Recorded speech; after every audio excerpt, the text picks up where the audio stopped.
Hello, my name is Gail Seiler, and I'm with the Former Feds Freedom Foundation. We can be found at formerfedsgroup.org. With me today is Lori, who is going to tell us about what happened to her husband in an American hospital regarding the COVID protocols. If you'd like to see this interview or any other, they can be found on our website under the COVID-19 Humanity Betrayal Memory Project at chbmp.org, as well as Rumble and BitChute under American Granddaughter. If you have a story to tell, please submit your story at chbmp.org and schedule an interview with us. Thank you for being here, Lori. Tell us what happened to your husband and a little bit about him. Hi. Well, my husband and I were married for 30 years. We had chose not to be vaccinated for COVID-19 because we had, which we believe we'd had it in 2019 in November. We both had got really sick. So we felt like we'd had it. We stayed home. We didn't really go out too much. And unfortunately, the beginning of October 21, we had decided we would go out and have dinner with this couple that we knew. And after giving hugs and how are you, haven't seen them for a long time because we basically stayed home. We live very rural. Halfway through dinner, the gentleman we were with said that he'd been around his contractor who had COVID. And I said, really? And you didn't quarantine? He said, no. I'm like, okay, well. So sure enough, by the next few days, we all four got sick. And on the 11th of October, we had to have one of our dogs put down, and we both felt really, really bad. So we came home and we went to bed, and we stayed in bed for a week, and we were really sick. And then finally, I just decided that maybe we should go see our primary care doctor. So we called and they said, okay, come, but stay in the parking lot. And when you get here, let us know you're here and we'll come out and get you. Okay. We were so sick. In fact, my husband even had to get out of the car because he was nauseated and throwing up. And eventually, about an hour later, they came out and got us and, took us in like we were, some aliens or something, and all this hazmat stuff. Went in and saw our primary care. And she tested us, of course, and we were positive. Of course, we knew. But she also, we asked, can we get ivermectin and hydroxychloroquine? No, that's not protocol. I can't prescribe it. So she prescribed some inhalers, some antibiotics, I don't know. We had bottles of stuff. And we came home. And she said that, if you tend to start to not be able to breathe, let me know. I'll order you some oxygen. But watch it. If it goes below 90, you need to go to the ER. So, and I'm going to set you up for monoclonal antibodies. And all this was on the 18th of October. So she set our appointment up. We had to drive to a town. It's an hour away. It's our big town where the hospital is, to get the antibodies. So we drove into town and got the antibodies on the 19th. And then on the 20th, she had ordered the oxygen for us, and a friend went and got it. And so we were on oxygen. Well, we had the little oximeter on our finger, and it was down at like 89. And of course, she scared us and said, go to the ER. And so on the 22nd, it was a Friday, we went to the ER. They brought us in, they did us chest x-rays, they got us on an IV. First thing they asked, are you vaccinated? Well, no. And then we were shamed for not being vaccinated. And they put us in separate rooms. And pretty soon she put something in my IV. And I said, what did you just give me? And she says, remdesivir. I said, no. You did not ask us any permission to give us anything. We agreed to an IV, but not to any medications. No, do not give us any more of that. So she had given both my husband and I remdesivir and some other, whatever, all the old there was a whole host of stuff that she gave me. And I remember feeling tingling in my head, clear down to my crotch. It was weird. And so that's why I knew there was something that they gave us that wasn't right. So then they put us in rooms separate from each other. nothing but an IV and gave us a menu and said, order some food.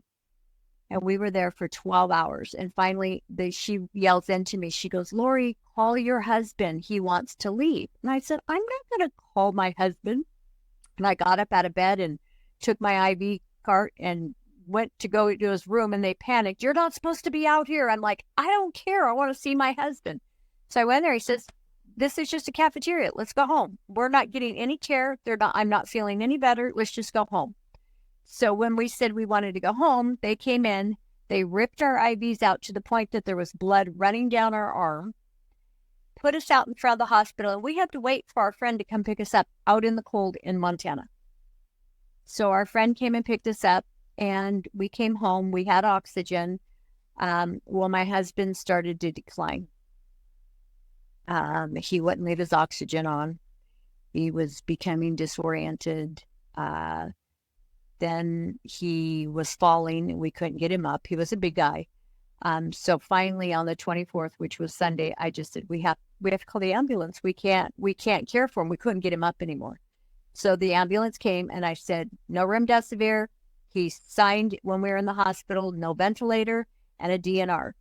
Okay. So I called the hospital ahead and said, my husband's on his way. He'll be coming in through the ER. He has COVID. He's confused, no vent, DNR, and no remdesivir, no protocol medication. I was not able to see him. They called me the next morning and said that he was on a ventilator and his lung collapsed. So I said, did you not read in his file? No. Ventilator. Well, we had to save his life. I said he had heart. So I said, well, don't give him any drugs. So they would not let me in. So finally on the 30th, I got in. The 24th was the day I got in the hospital. So on the no family members, all of us tried to get in, no. So on the 30th, I just went in. I said, I have to see my husband. Now, when I went in there, he was, of course, unconscious on the ventilator. There was no television. There was no food. There was nothing. So I came back on the next 3 days. And then on the second, when I came in, I brought in a blanket and laid it on him that had my perfume on it. And I made them turn the television on. I wanted him to have some sort of sound or something, but I was there. I would talk to him. And the doctor came in and said, he's very sick. If he could pull through with this, he would have a tracheotomy and a feeding tube. And I said, well, that's not going to fly. He will be very upset with that. But I said, can't we get him off of that? And she said she didn't think so because he's so sick. Well, I have pulled his medical records, and basically in the medical records, they said that they told me that was what it was going to be. And then I said to quit caring for him, to let him go. So that I went home that day, and that evening about 9:00, the hospital called and said he was trying to pass away, that I needed to come. And my daughter was with me. So she said, no hurry, we will give him something that will keep his heart going till you get here. And we got there about 9:30 that evening, and we were with him. And when the doctor came in, I said, so is all of this machinery keeping him alive? And she said, yes. And I said, just, if he's trying to pass away, just let him go. You have to. I said, just make sure you give him something that keeps him comfortable. And they took him off all the machines, gave him what left was whatever left in that little thing. And it wasn't 5 minutes and he was gone. I'm so sorry, Lori. And he had a bed sore. In 9 days, he got a bed sore. So that goes to tell me they didn't move him. They didn't bathe him. They didn't do anything to him. They just let him be there, isolated. And so he was isolated the whole time until he was passing away. And what about, so do you know, did they deny him water and food? It even said in his medical records when he got to the ER, he was asking for a drink of water, and they didn't give it to him. They said that they had to sedate him for patient control. With the sedation, they had to ventilate him because he was so combative. So they didn't ventilate him because he needed the ventilation. They vented him because they wanted to control his behavior. That's what it said in the medical records. It said needed to sedate and ventilate for patient control. And I know he was combative because he was at home, but he was so sick. And I truly believe just having that one dose of the remdesivir, he just went downhill after he got that. He just was so, he just got worse. And they told me at the hospital, at the ER, that my lungs were worse shape than his. Well, how did he get so bad? I mean, did they also give him medications that alter the mind, like Haldol and? Yep. They gave him fentanyl. They gave him propofol. They gave him lorazepam, Xanax. Basically, they gave him so much ketamine. They gave him so many meds. It would have killed a horse. And it was like, and that would make somebody that would make somebody combative because they're not, they're not knowing what they're doing. Right mind. No, he didn't. He didn't have a chance. He gave him insulin. Why would you give somebody who's not a diabetic insulin? I couldn't understand that either. There was insulin. There was Haldol. There was so many psychotropic drugs too. That was just, anybody would have been a crazy person. And right now, there's probably a lot of people watching this that are nodding their heads because that's so common, the insulin and the psychotropic drugs that they give them. And then they say, oh, well, they were, combative. Yeah, they were. We couldn't control him. So we had to sedate him. Well, when you sedate somebody, it's going to suppress your respiratory system too. So he didn't even have a chance to breathe with all that on board. Right. And ventilation is not for behavioral control. They basically what your records are showing is that they chemically restrained him and then used a ventilator as a restraint. Do you know when he was restrained as well, like hand restraints or anything? Yep. When I went in there, his hands were tied. Mm-hmm. Yep. And it was just, and they told me that he was fighting the ventilator. And that they had to keep up his sedation because he was fighting the ventilator. Well, the first day after the ventilator, his lung collapsed. Well, I think that was from giving him too much. I mean, why else would your lung blow out? And yet they also test tubing. I think I saw you said that they also gave him paralytics. So I'm not sure how he could fight the ventilator with paralytics, ketamine. Exactly. That's what I asked too. And fentanyl and all that. You didn't be able to pick up your blood. No, you couldn't move with all that on board. That propofol is what they give you when they put you out to have surgery. So exactly. he was out. And how would you fight with all that medication on board? It was just their way of controlling him to get him to the end result that happened. I seriously believe he didn't have a chance. When he went in and he got vented, that was the death sentence.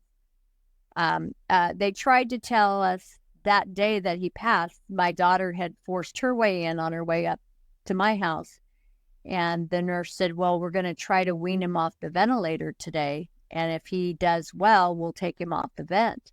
So she came back and we were all hopeful and passing along the good news and had him on the prayer chain some more. And then I got a phone call a couple hours later. It said he was trying to pass away. I'm like, wait, the nurse was just saying that they were trying to wean him off the vent. What is going on? And I just think a lot of it was just over medicated, wrong medication. I think they used a protocol for everybody that didn't work for everybody. And his records were trying to say he was a chronic anxiety medication taker. He never took anxiety medication. I don't know where they got that either. And I said it was okay to ventilate. No, I never said that. Never said that. So they just did what they wanted to do. So you've found a lot of discrepancies in the records that you've received.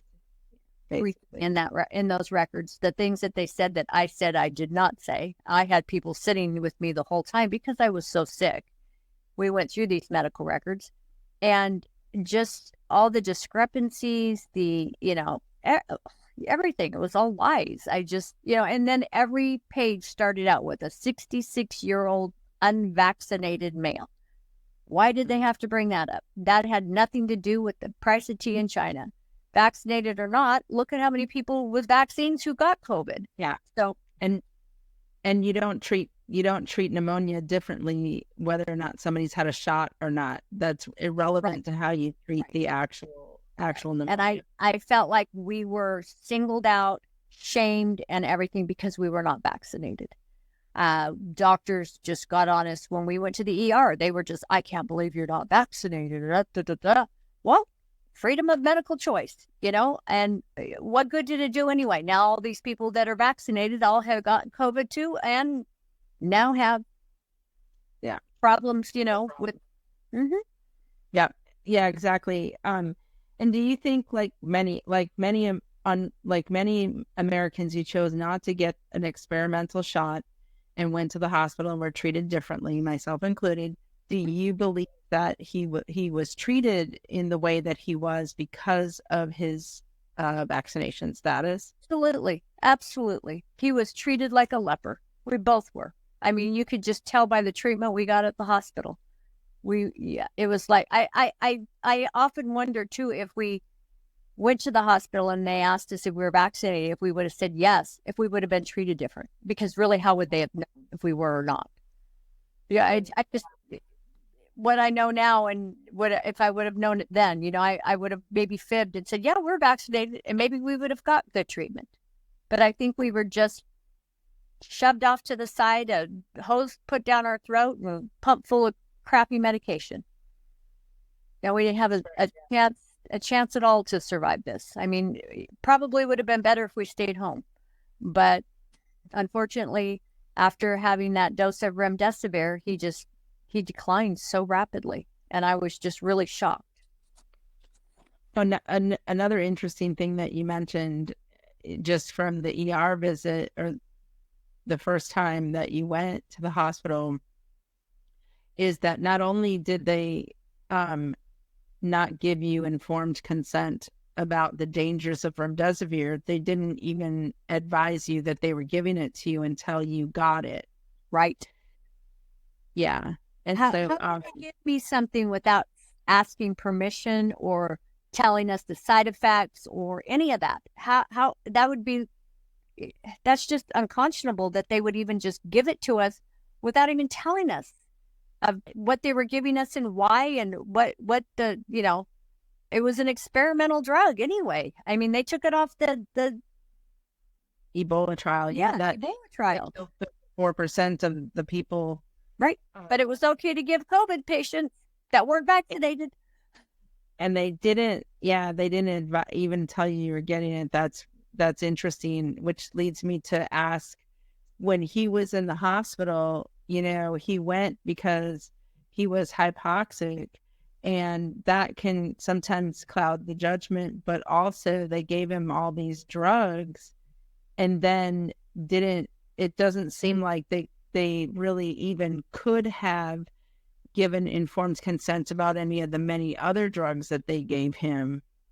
Would not give him ivermectin, would not give him hydroxychloroquine. They just said, nope, not in our protocol. We can't prescribe it. And I'm like, why? I know how so many people who took it and got better. Yeah. Was it good enough for us? Mm-hmm. Yeah, exactly. Lots of people, tons of people. Frontline doctors. There's entire countries that have annihilated COVID, using ivermectin.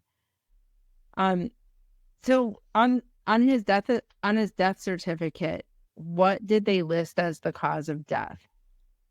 COVID-19, pneumonia, and then some word I can't. The usual three suspects, from what I understand. It's called phenomamiditastium. It's a long word, but there was three, ABC, but it was mostly COVID-19 and pneumonia. And what do you believe caused Bill's death?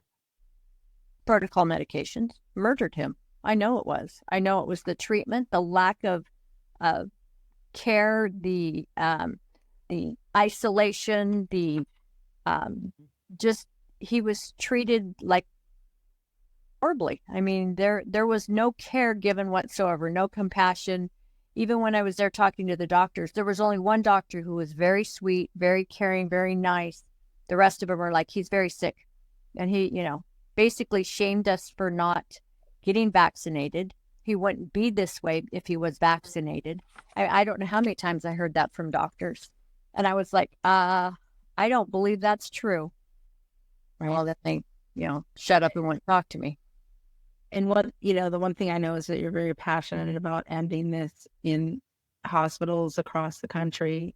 And do you want to take a minute and just talk about some of the things that you're doing, and things that maybe anything else that you'd want people to know, but also the things that you're doing now to try to make sure this doesn't happen to other people?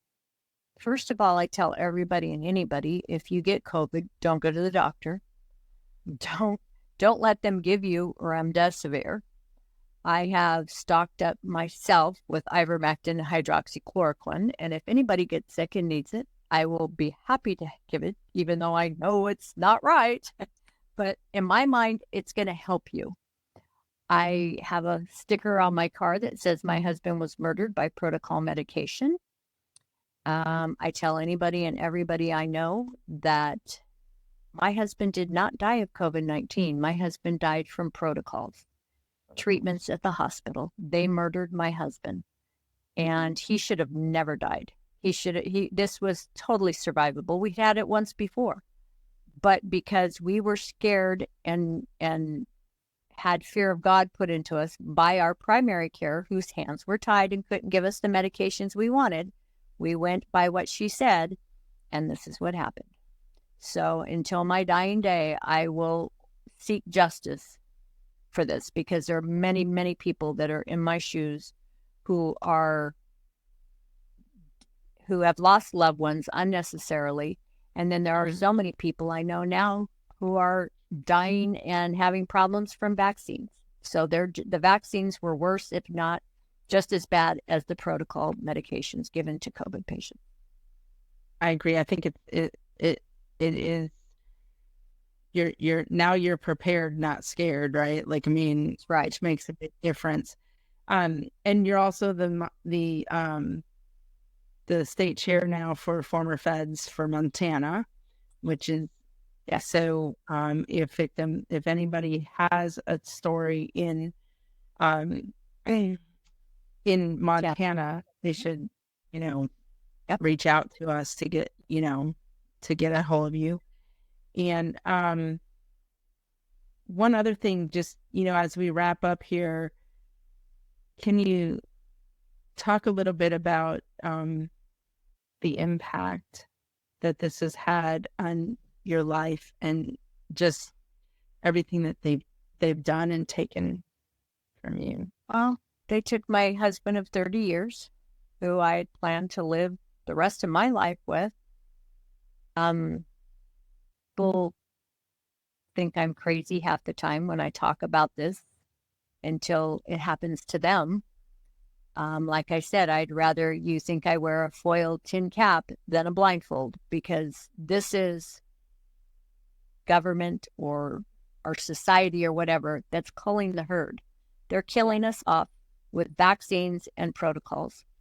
And my life has dramatically changed because I am now a widow and live very remote, and This is not how I thought I would live my life. I never thought that a virus that was survivable, my husband would die from because of what our medical care did to him. And I will spend my last breath. I will go down telling my story because it needs to be told. And I know there's many, many more out there that maybe don't realize this is what happened.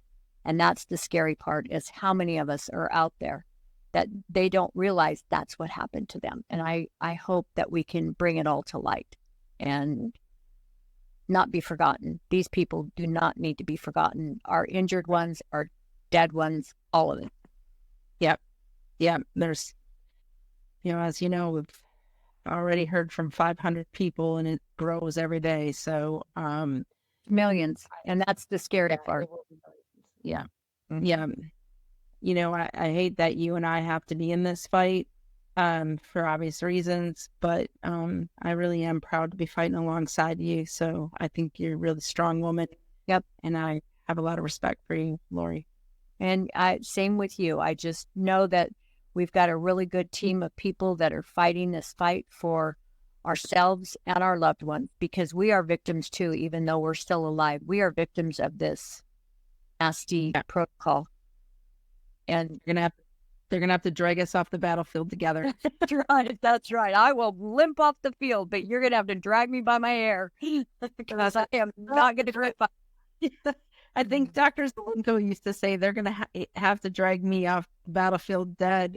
I always say, yep, they're gonna have to drag me dead off the battlefield, but I'll still be kicking and screaming. That's right.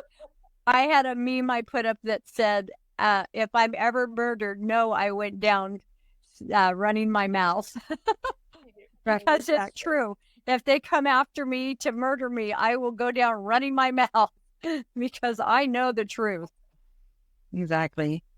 Well, thank you for telling your story, and I look forward to all the work we're going to do. Yeah. And anybody who needs support and ear or help to help fight this fight, I'm here to do it. I'm available and ready to put my gloves on, and we'll go for it. Awesome. Thank you. Right. Thank you.